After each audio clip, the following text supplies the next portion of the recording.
So I'm going to introduce Riders Against the Storm, but are we ready for Riders Against the Storm? I just want to make sure. Yes? And I don't just mean that figuratively, literally too. Are we ready for Riders Against the Storm? Yes? Yes, okay. All right, so I want to introduce Austin's own Riders Against the Storm.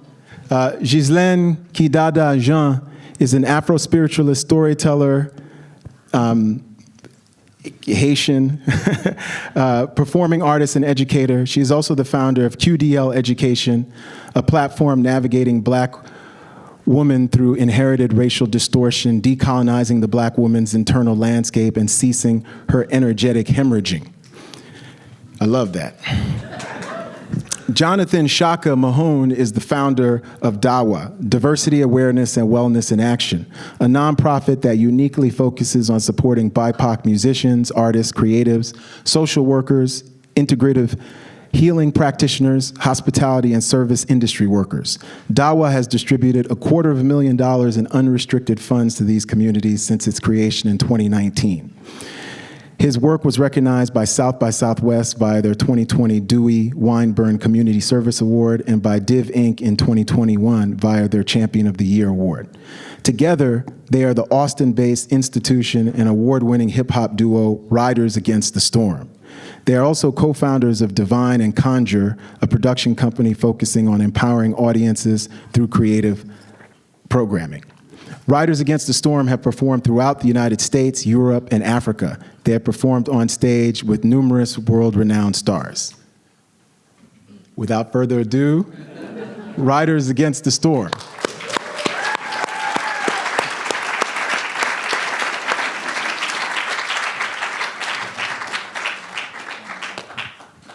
Happy Juneteenth. Can I get the volume up a little bit here? Happy Juneteenth. Oh, that don't sound like you free. That don't sound like you free. Sound like you waiting on it. Happy Juneteenth. Happy Juneteenth. I guess that's what I'm talking about. You gotta put a little stank on it. What's that at? So, we're going to do a couple of songs for you all, and we're educators and we're storytellers in our own right. And it's really spectacular to celebrate Juneteenth on a national level right now, but we want to make sure that we bring it home, take it inside, and have you all feel it along with us here in the building as we just do a couple of tracks for y'all. This is Shaka. Everybody say, what's up, Shaka? My name is Kidada. Say, what's up, Kidada? What's up? So we're going to do our pieces a cappella for you. The first song that we're going to do is called Ghetto People, because so much of the innovative work that we love, it comes from the ghetto. We don't love to highlight the ghetto as a place of innovation. We like to leave it in the halls of academia sometimes, or leave it in the halls of technology, etc. But some of the most fantastic, innovative places, innovative spaces that you could find yourself. The ghetto is there. So this song is called Ghetto People. Y'all gonna help us out with it? All right. Thank you. All right. Y'all gonna say people. Ghetto. People. Ghetto. People. Ghetto. People. Well, you're gonna say it like an on beat, but you're gonna do it. You're gonna do it. I'm gonna need a little more energy from y'all too. All right. Yeah. I'm gonna need a lot more energy from y'all. All right. Y'all good? Here we go. Say freedom, freedom. Freedom, freedom. Say justice. Justice. Say freedom, freedom. Freedom, freedom. My ghetto. People. My hustling. People. My struggling. People. Surviving. People. We brilliant. People. Creative. People. Move on, yeah. We strong, yeah. Hey. My ghetto. People. My hustling. People. My struggling. People. Surviving. People. We brilliant. People. Creative. People. Move on, yeah. We strong, yeah. Living in the ghetto, gotta learn how to forget. Also grow faster than all of them suburban kids. Gotta deal with grudges that your family inherited. Gotta take a turntable, turn it into instrument. Gotta take a couple balls, stretch it into platinum. Something out of nothing quick on the daily hustling. Handy selling fish plates on Sundays to pay the rent. Then it's off to work on Mondays, 2 jobs at minimum wages. Ain't raised since Reagan was in office. The Great Depression, yes, will trickle down economics. We running in the Olympics and we running for office, but still ain't got a pot to piss in. Streets full of garbage with bodies laid on concrete by cops is truly heartless. Imposters with their Glocks ready to snap like lobsters. While children playing on the block and got no fear of moths in their closets. Up in their closets. Snapshots of beats clacking to hopscotch. Hot basket weeds, Glocks having hot stops. We pass the trees like a breeze at parks and follow peace like degrees that spark Illuminati's into deep dark spots. We touch the sun with hydraulic shots. We GATTO doing the ghetto people. High yellow to purple people. Pushing with purpose people. Seeing the service people. Honor the earth people. Fly over hurdles people. Done with the murders people. We fly over hurdles people. We done with the murders people. Ghetto people. Hustling people. My struggling.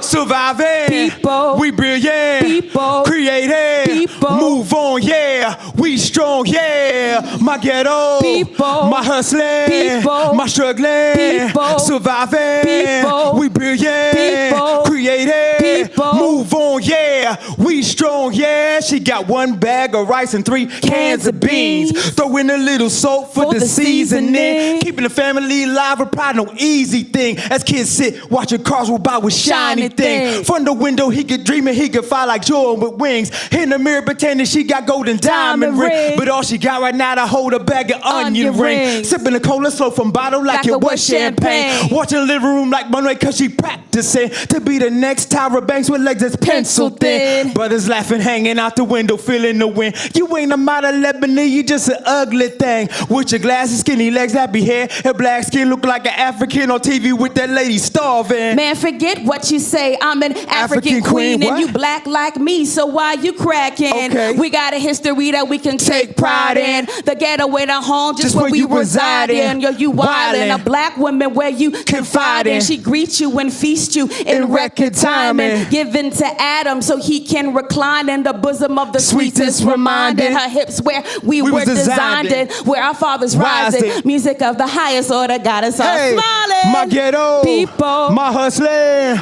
my struggling, surviving, we brilliant, creative, move on, yeah, we strong, yeah, my ghetto, my hustling, my struggling, people, surviving, people, we brilliant, people, creative, people, move on, yeah, we strong, yeah.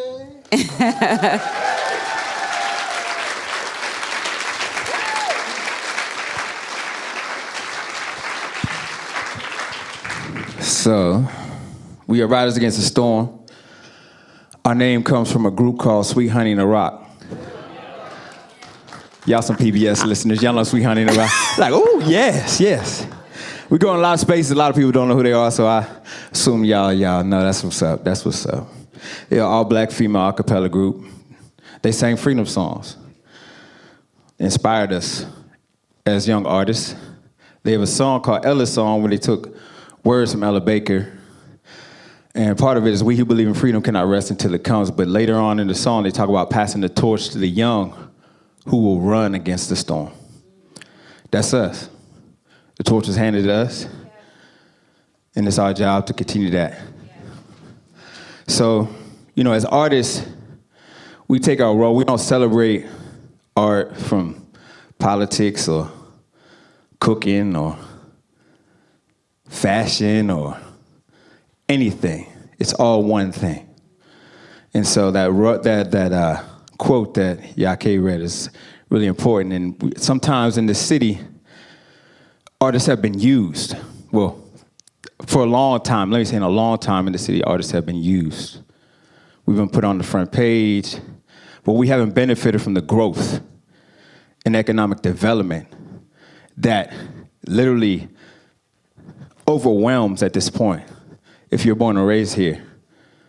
There's a direct correlation between the moment in 1991 when the city declared itself the live music capital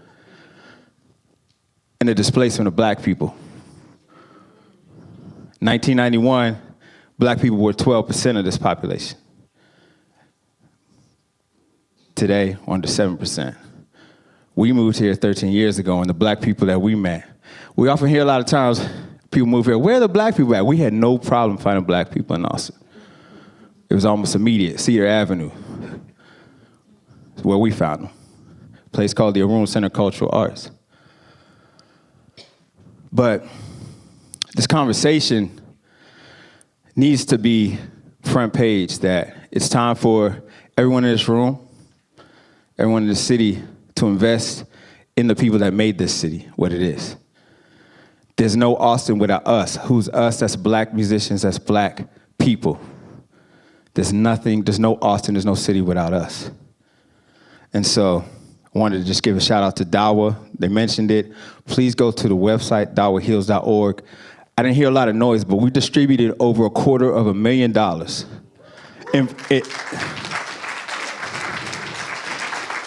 in under 4 years to the BIPOC community of creatives in this city.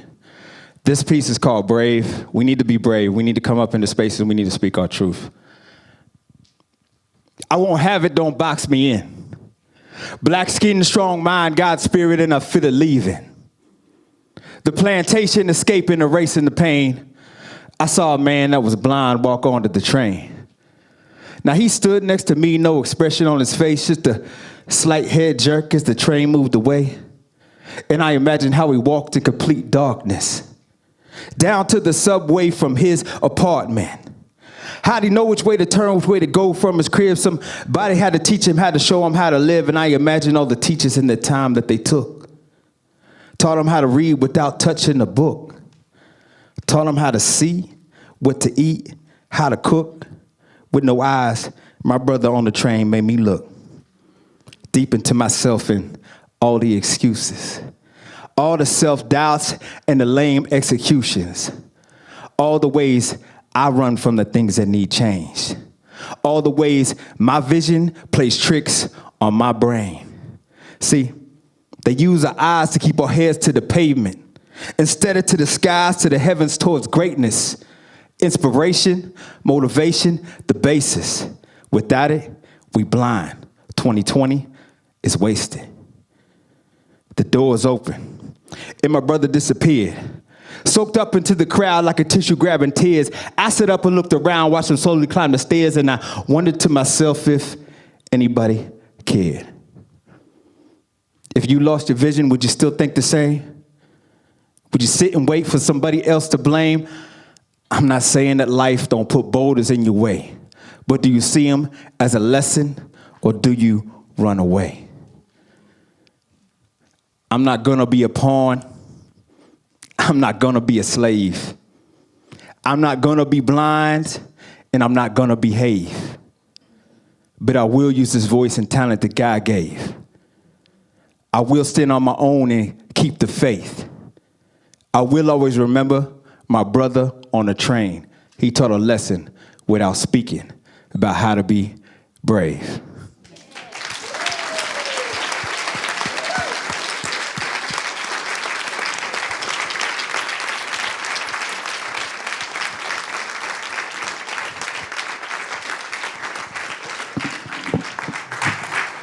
All right, let's give it up for Riders Against the Storm. Let's give it up. Let's give it up.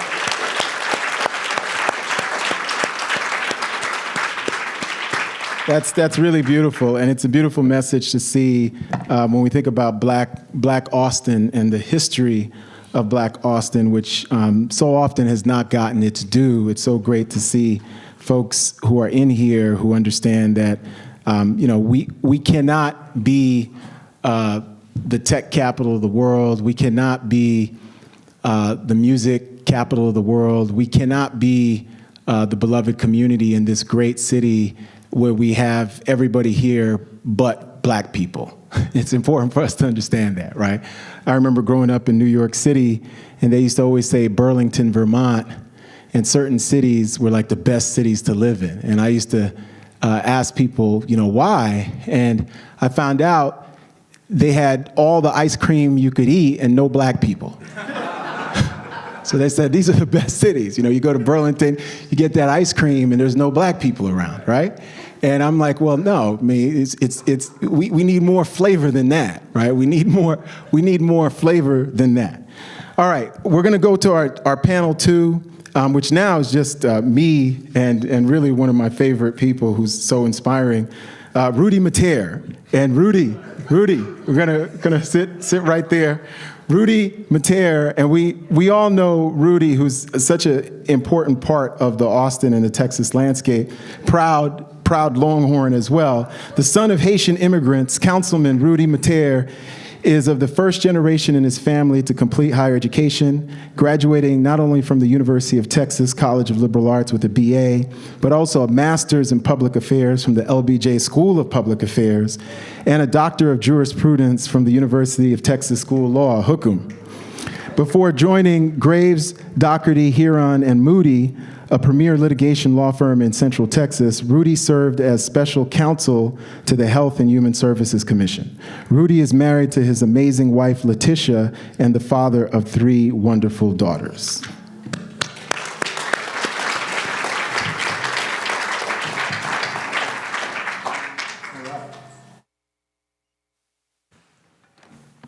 So we had a couple other people who were going to be on this panel who could not make it, so this gives us more time to just chat. I was like, how did you set this up? All right. I've always wanted a one-on-one with Councilman Metayer.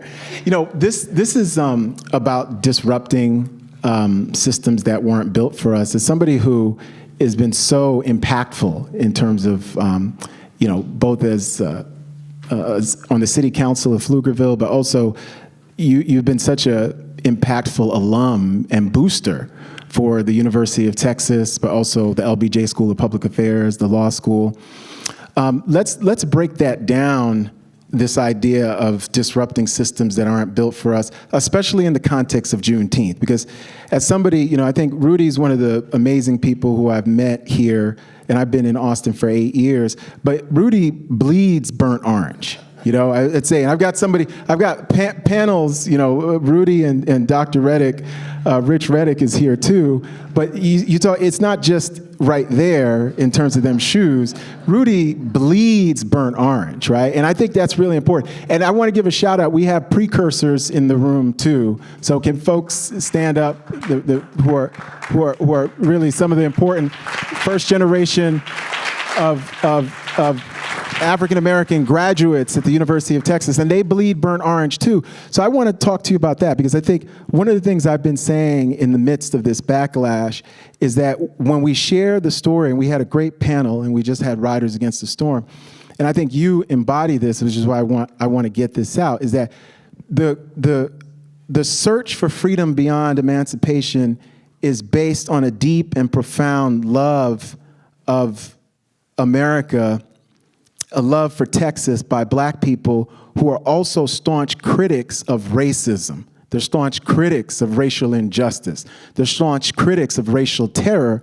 But this is really guided by a deep love of the country, right? And it's a love for the Reconstructionist legacy, the multiracial democracy. And even University of Texas, we were excluded in 1883 when it was founded, and we still have our black graduates and black folks in Austin, even as they've had a criticism of where UT has gone wrong and where they've amplified the wrong, but they've had a big, profound love of the school, and not just the sports team, but what it represents at its aspirational best. And I want us to talk about that, because I think sometimes we don't lean in enough into that story. I think Martin Luther King Jr., April 4th, 1967, before criticizing the Vietnam War, he announces at the Riverside Church that the sermon he's about to deliver is because he loves the country, not because he hates the country. He says, I'm going to deliver this speech because I love America and I want to see America live up to its potential. So there's something deeply patriotic, there's something deeply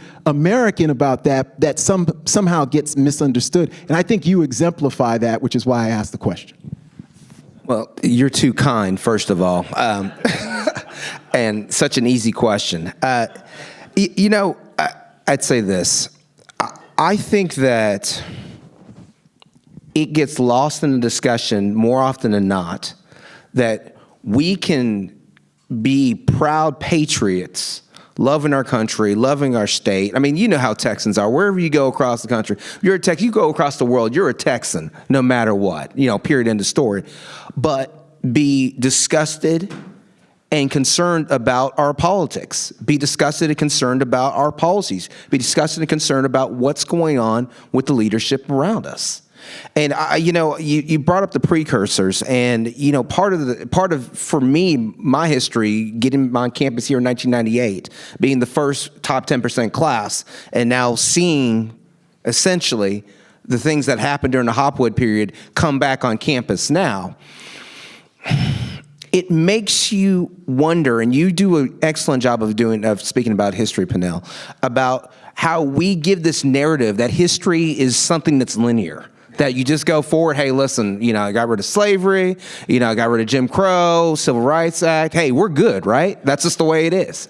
And people want to look at it that way. And then when you complain, say, what are you talking about? Look where we come from. Hey, you're right.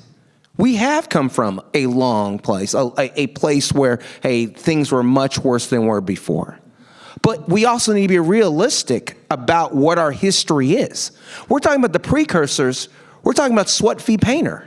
Swat v. Painter, think about that. You're talking about 1949 right there. If we're talking about Levittown, and we're talking about how, the biggest transfer of wealth in this country that happens all the time is date of death, and it's a transfer of property. If you weren't allowed to actually have home ownership in the suburbs, which black and brown people weren't, where are you going to transfer that wealth? Where are you going to build up that equity? And that's just as recent as the last 50 years. And so, and I love what Riders Against the Storm specifically said about the black lands and about the University of Texas. Because it is a mixed history. It is a history where I come on campus and I do look around saying, wait a minute, where are all the black and Hispanic people? I grew up, in Texas. What's going on over here? Then I go over to the east side and I'm told about the theft that happened of the black lands by the University of Texas. How black and brown people weren't even allowed to be on this side of 35 after dark. And how even to this day, you still have people. My wife's family goes back over 100, her mom's family goes back over 100 years in Bastrop County. Her dad's family goes back over 100 years in East Austin. And the stories I'm still told now, resonating from my 70-year-old father-in-law. We can't act like these things didn't happen. But at the same time, it doesn't mean, you and you have a bunch of Haitians up in here today. I don't know if y'all know about that right there as well. And we're the children of Haitian immigrants. We know very well how blessed and how lucky we are to be a part of this country. We know how easily democracy can go away. Go look up Papa Doc and Baby Doc Duvaliers if you want to go in and understand how that can be. But it doesn't make it perfect. And it doesn't mean that we just have to assume what's happening now is okay. The gentleman who asked in the back, and this is, by the way, your panel, oh man, you got some, this is what's great about programs like this. You have people like yourself, you have people in this audience who really are leaning into these issues, who are speaking truth to power, who are speaking their own stories. Because as they said, the panel talked about, you have to tell your own stories. I wish we could just transfer that to people who don't look like us, who don't think like us, who truly believe they love this country and they truly believe what they're saying, what they're doing is right. But they don't get to see this. They don't get to understand it. I feel like, how many times do we speak in echo chambers? What did you put it? And you were being, I was telling JR, you were being PC when you said it. A post-consensus America? I wouldn't call that PC. I really believe it's post-consensus. And the consensus, what's so interesting is that it's a racial justice consensus that I agree with you was imperfect, right? And it's an imperfect consensus from 1963 to 2013.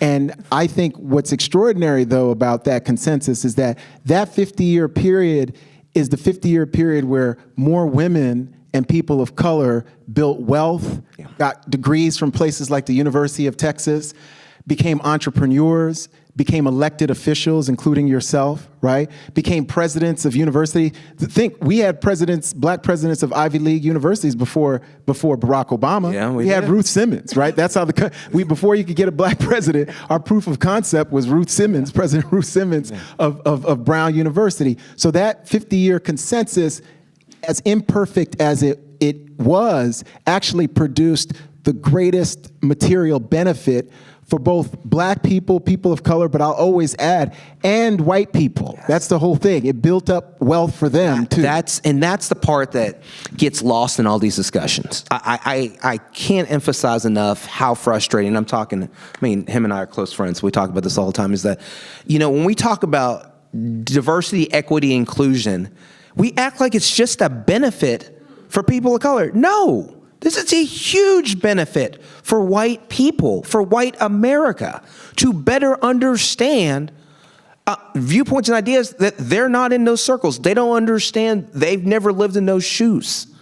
And, even if you don't care about, let's say, okay, you don't care about equity, you don't have inclusion, you don't care about those aspects, you do care about money. And there's a reason why these Fortune 100, these Fortune 50, Fortune 500 companies are so leaning so heavy in it. They understand the need and the necessity to have those different perspectives and viewpoints in the room, and how it makes better the whole entire conversation. You and I were talking beforehand about how we have some expectation, even though, to be fair, we just saw what happened with the Voting Rights Act, Section 2. That was a shock. But I don't think it's a shock that a lot of people think it is once we get out the decision on affirmative action. But real talk, affirmative action hasn't been affirmative action since Bakke. So it's already been that way for over 50 years or so, a completely different concept over here with that. And when we're having conversations about race, conscientious, a racial reckoning, Juneteenth, and how we can be very damn proud about that holiday, while at the same time understanding and speaking the truth about what led there.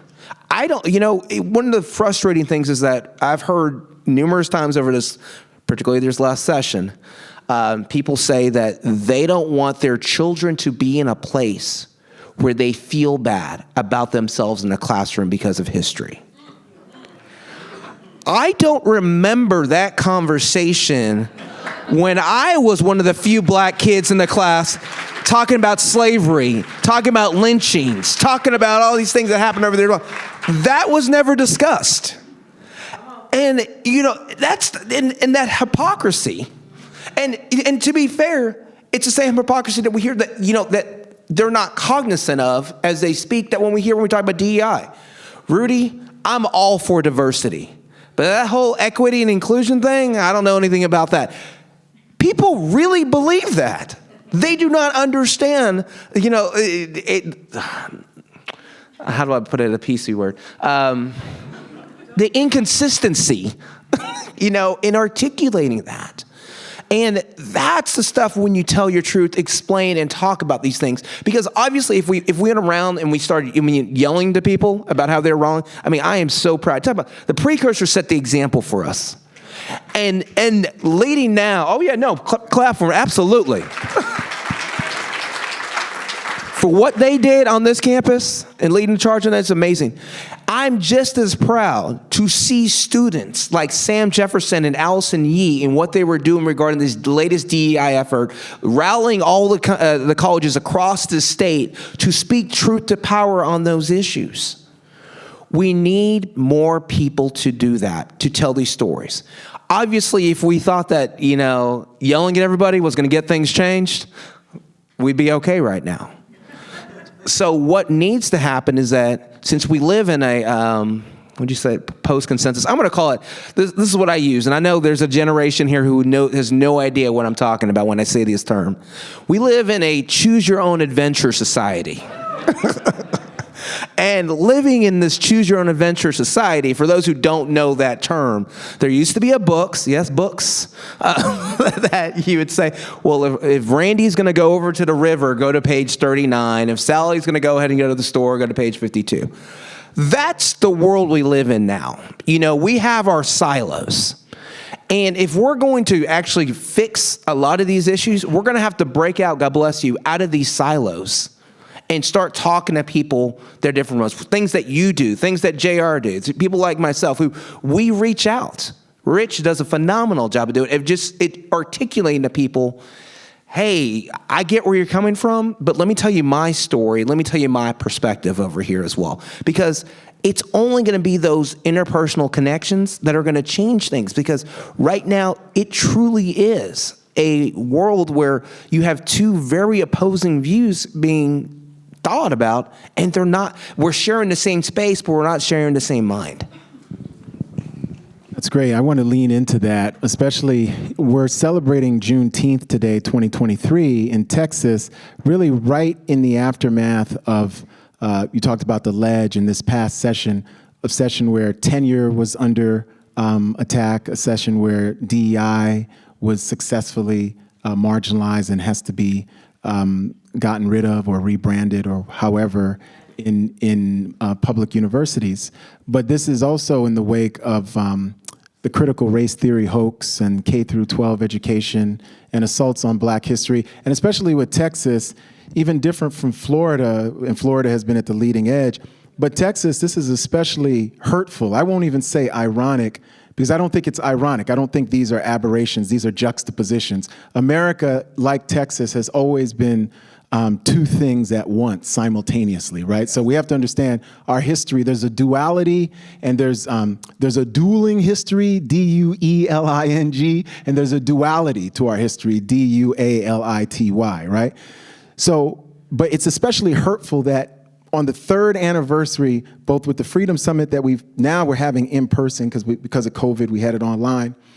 But just a couple of years ago, after George Floyd and Breonna Taylor, it seemed like we were turning the corner 3 years ago, and it seemed like whether you were a conservative, a liberal, progressive, Democrat, Republican, libertarian, independent, everyone was coming to the table, it seemed, or so it seemed, to say, look, what happened to George Floyd was murder. We need to transform the criminal justice system. There needs to be some kind of bipartisan accountability at multiple levels, right? And certain states have leaned in. California is actually seriously discussing reparations. And certainly the city of Austin has leaned into it in a different way than, say, the state of Texas. But I want to talk to you about, where do we go from here, considering that this Juneteenth 2023, we're living in a state that in many ways, the political forces who are in power, not everyone in the state, not everyone in the state, but the political forces who are in power want to really obliterate the history that we study and we learn from in terms of Juneteenth. Because in so many ways, diversity, equity, and inclusion was at least one response to that history. Not the only response. People had other strategies, but that was one strategy that became mainstream. I'm old enough to remember multiculturalism. We used to call it multiculturalism in the 1980s. I'm old enough to remember that. And we went from sort of multiculturalism to diversity, equity, and inclusion. We have justice, equity, diversity, and inclusion here, JEDI. And then there's been this complete pushback in a state like Texas. So what can we do, and what can we do for those of us who are in the law, who are elected officials, but who are also really interested in higher education and leveraging higher education for the good in a way where we think that there's actually a consensus for the good, right? A consensus on what it means to be good, meaning inclusive, expansive. What can we do? Because I think this is a very odd moment in American history, and especially Texan history, because on the one hand, we've got these celebratory red, black, and green Juneteenth, and then on the other hand, you're saying, don't ever say the word diversity, don't say the word equity, don't say the word inclusion, don't say the word justice. Amanda Gorman, our Black genius poet laureate, her books, Maya Angelou, so many Black women, Bell Hooks, Audre Lorde, so many of our amazing writers are being banned in the United States of America, right? And this is the home of the free and the land of the brave. Yeah, easy questions again.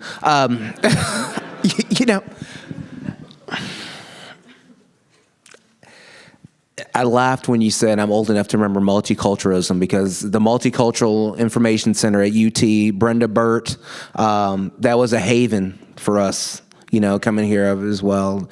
Malcolm X Lounge, just meant so much to us in so many different ways. And it's interesting to see the transformation of that there. I remember President Faulkner on campus many years ago, and, having a discussion with him regarding how I felt he wasn't doing enough to protect us on campus, meaning us kids of color, dealing with Hopwood, dealing with Top 10% and everything else over here, and getting flyers on campus saying, don't date black men, they're going to give you AIDS, dealing with all the racist parties, ghetto parties, south of the border, Mexican party, the Facing of Illinois statue, all these things on campus. And really telling them, hey, listen, we're kids here just trying to learn. Like, why can't we just be like our white compatriots? We just want to get an education here. This is one of the best institutions in the world. Why aren't you doing more to protect us? And I remember the look on his face when I posed it that way. And he told me years later about how that really resonated with him when I said it that way to him. As, hey, we're just 18, 19, 20-year-old kids. What can you do to protect us over here? And I like the way you put it. Regarding, you said, what can we do? We've got to keep talking about this hypocrisy, about this binary system, that person. I mean, we didn't even mention Opal Lee's portrait is in the Senate forever over here. And then we're having this whole conversation about getting rid of DEI across the state over here. We're in a weird part of our country's history where people who should know better and many who do know better aren't doing better. And strangely enough, as the people with the power, people who elect these folks in these positions of power, we're not holding them accountable. I tell people over and over again, starting when I visit kids in kindergarten, in third grade, it's like, I work for you. When no, you can't work for me, Mr. Metayer. No, I work for you. I'm the elected official. I'm here to serve you and make your community better and, discern the difference in everything that we do. I work for you. We don't work for them. Yet we act like that. We act like we're just held hostage, like, oh man, this sucks. Well, I guess we got to put up with it. No, you don't. You don't have to. And here's the irony of a lot of this stuff, a lot of this whole conversation. At the local levels, conservative, liberal, Democrat, Republican, we all agreed. The elected people were like, this is ridiculous. I mean, you're seeing a Juneteenth celebration, Pride Fest in Round Rock, Texas, in Leander, in Georgetown, Bastrop, Utah, all these other places that you're like, whoa, okay, what is going on over here? Well, it's progress. And it's a shared value, just like you said, I guess, Haitian, so Catholic, right? Natural law theory. You have respect because you're a person. Nothing else, nothing more, nothing else, because you're a person. Can I lose respect for you based on your action? Absolutely. But I respect you because you're a person. You have dignity and rights that go with that. And, it's always been the conversation about, black rights, black history isn't just black history, isn't just black rights. It's for all. It's always been a tide lifting up all boats. And right now, more than ever, we need people, I don't really like, as someone said, I think someone said ally, co-conspirators. We need people who are willing to go ahead and speak truth to these situations. Because, you and I have that conversation. It's different when it comes out of our mouth, as opposed to some of our white compatriots and more from there. And there are many. We're not as divided as it seems. We just aren't. Speaking to, the folks I speak to, the people I deal with, local, national, I can't tell you how frustrated I get. And this is, hey, y'all, you want to know the secret behind your legislature and all these things? Many of those people, they don't want to vote for this stuff. And they will tell you, please try to kill this before it gets to us so we don't have to vote on it. But they're being held hostages by extremes, which in turn holds all of us hostage on these issues. We've got to get to a point where people feel empowered to understand the power they have to make true systemic change. Because we can. But right now, we're in a point where we're just like, yeah, this sucks, and I guess we got to live with it. And we've got to get people out of that mindset and understand, no, you're in charge. They're not. You set the agenda for the Texas you want. I mean, this is a Hispanic servant institution. This has been majority minority for years, the University of Texas. And people are shocked when they hear that. People are shocked that the majority minority state. Now, what happens with those values and those viewpoints and perspectives when they're doing from there? You know, I know that I've heard the phrase that people are afraid that, which honestly, I'd never thought about until someone brought it up to me. Rudy, and this is one of my close friends, said, Rudy, I think a lot of white people are afraid what people of color will do when they're in power based on what we did to them. And I never thought about that, right? I never thought about anything else like that as well. And I will tell you that we know we don't have people thinking about that. We just want to live our lives and have the same rights they do. Yeah, nothing to worry about over here. Nothing to be worried about. You know, my final question, and Shantae, am I fine with time for one last question? Yes. Yes. Final question is, so Juneteenth, you've been raised in Texas. You have a favorite Juneteenth story, whether it's since it's become national holiday or even before? Any favorite, Juneteenth moment for you, for your family, whether as a kid, whether now what as who you are? I think somebody had the opposite viewpoint than I did, but this is the viewpoint that I saw. The commercialization of Juneteenth has been fascinating to me. To see all this swag all over the place, et cetera, where, back in the day, no, man, we just go to East Side, go barbecue, hang out, talk, tell the stories, Carver Museum. I think only was talking about the Carver Museum. Oh my gosh, I was just thinking about, first of all, I was like, oh man, I think I'm old enough to be her dad, which is insane. And then two, but think about how we have a generation that remembers that now, right? Like they understands that's how we celebrate it. But it was really a tipping point for me when I went into Walgreens and I saw a bunch of Juneteenth paraphernalia and, plates and everything else over here. And I'm just thinking, I was like, okay, so this is what happens. This is what happens when something becomes mainstream, but it needed to happen. It needed to occur. People need to know that, and I love the way we put it, this is not just a Texas story. This is an American story. It's not just a black story. It's an American story. It's our history. It's our holiday. It's our tradition. I'm hopeful because I truly believe this. Most people are good and want to see good being done. That we are at a point where we're going to push forward on a lot of this, honestly, nonsense that we're dealing with, where you have to go change whole cloth departments across the state based on a lie. That's insane. But here we are. You know what we called CRT in law school? Legal history.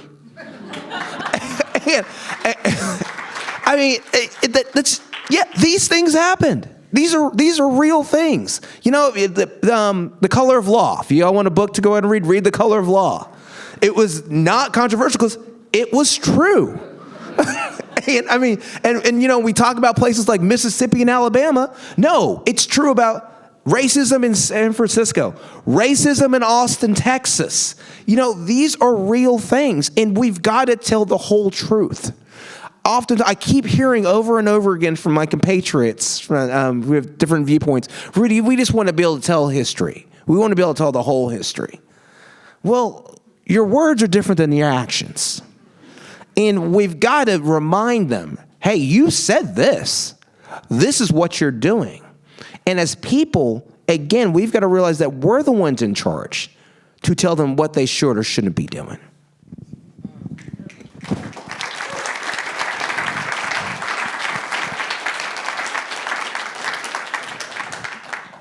All right, I'm gonna end.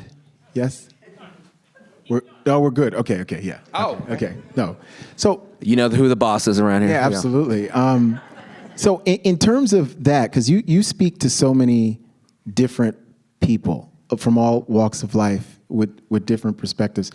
Tell me, in the context of both Juneteenth, but also your daily life, what you do, how do you think, and especially what a university like University of Texas might do, what could we do to bridge the gap and bridge these divides, right, that are existing in society, especially among people who, because I think the only way you can bridge divides are that we're all listening to each other in good faith, and we're not acting in bad faith. So in good faith, and what I mean, a great example, you talked about affirmative action. You talked about Hopwood and now Under Fire.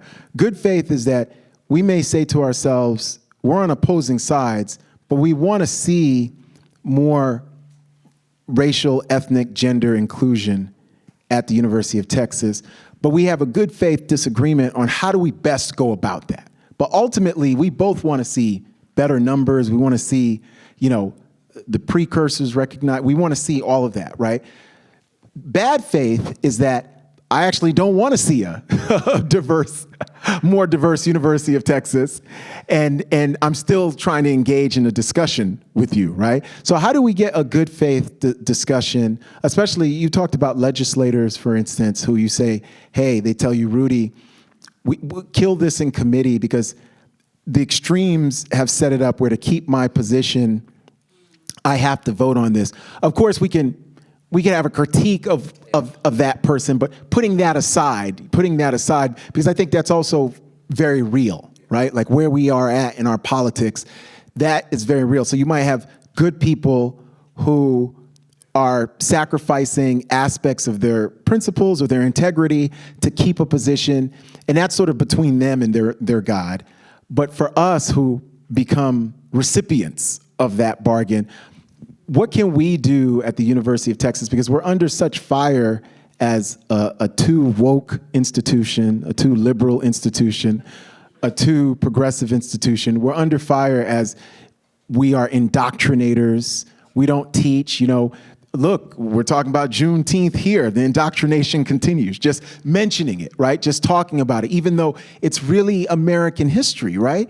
And so what can we do? Because I think what this time has shown me more than ever, and I've been around these institutions for 33 years, is how important universities are. Just how important they are, the most, in certain ways, the most important connector to the fabric of our society, whether you live in rural or urban or wherever you live. Hey, boy, that's a really good question. And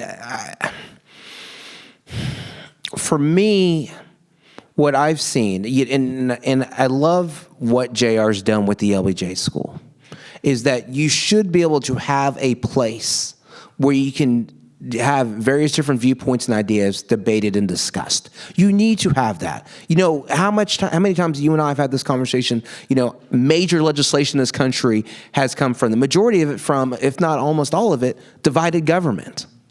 That's what it is. Hey, guess what? Compromise is not a dirty word. That's real. But remember what Socrates said, though, as well. You cannot have a debate until both sides agree to the rules of the debate. And right now, we're not even remotely on the same side regarding the rules to a debate. That's fine. You can have a different viewpoint or ideas on things, and more often than not, people do. But you got to be able to understand that some things are just facts. Slavery was a real thing. The history of Juneteenth, that's a real thing. You had 250,000 slaves in Texas that didn't even know that they were free. That's insane. And that should be discussed. At the same time, we do know that people there are honest brokers, people who really want to debate in how you get about to doing things regarding diversity, right? There are people who truly think to themselves, the best way to go ahead and make everyone equal is by never mentioning race. Don't worry about anyone's socioeconomic background. It's America. You're going to pull yourself by your own bootstraps, and it is what it is. Me personally, I believe what Thurgood Marshall said. Nobody's ever pulled themselves by their own bootstraps in the world. There's always been someone lending a hand and up from there. But people don't see from their perspective the not only the influence, but the legacies and the connections that have made their lives easier. So you're not, first, you and I are first ones in our country. I'm the first one ever grad school, law school, et cetera. I had nobody in front of me. I didn't even understand, what was an LSAT. I was like, what is this? I got to take another test? That's insane. Then I just get done taking another one. But I had people here at this university who literally saw what I was doing saying, hey, listen, okay, I don't know about this stuff, but I can introduce you to somebody. Hey, have you thought about this? Have you talked to this person? And I've seen how that can make a demonstrative difference. People don't think about how having their college paid for gave them an advantage in where their life. Or heck, okay, let's not say you didn't have your college paid for, but let's say your mom or dad or both co-signed on your first loan for your house or for a car. They don't see those little things that made a difference, in your life, sending money to college for them to go to college. And what's good about places like UT is that, it is the flagship institution of Texas. We all, we love the Longhorns, we love our sports and everything else from there. So you have that common love. And then you use that baseline to say, hey, listen, we love our school, we love our institution. Let's talk about what's happening currently on here. Because, you're having, I guess we're having a real conversation. Let's have a real conversation. You're having an institution that's being held hostage right now, where they don't want to do what they're having to do, starting from the president's office down. Heck, starting from the chancellor's office down. But it's what's happening. And we know that's not okay. And we know that there are honest brokers on the other side who want to do it, but we also know there are people, this is exactly what they want to see. And we have the ability, to differentiate between people who are honest brokers and people who are truly just trying to go ahead and destroy institutions and things that work for. UT is in a unique place right now. The LBJ school is in a very unique place. As you've had done before, having Karl Rove speak and other people speak, to hear the other sides of that. I get frustrated when I'm in spaces like this and I don't see more, I'm going to call them out, conservatives in these spaces. Because I oftentimes hear, hey, no, we want to support, we want to hear different viewpoints and ideas. Well, where are you in these discussions? Because I know I've gone to their discussions, and I will tell y'all for a fact, their whole viewpoint of DEI, oh my God, that is it's a completely different viewpoint, but it's their truth. And as they tell me when I'm in these spaces, Rudy, we don't have people like you coming to say what you do to us in these spaces. And, we have to get back to that shared set of rules. These are real facts. These are things that actually happen. And based on these facts, how do we build along a policy that can only not just support one aspect of Texans, but lift up all Texans? Wow. Thank you. We're going to close there. Thank you so much. Really powerful. Thank you.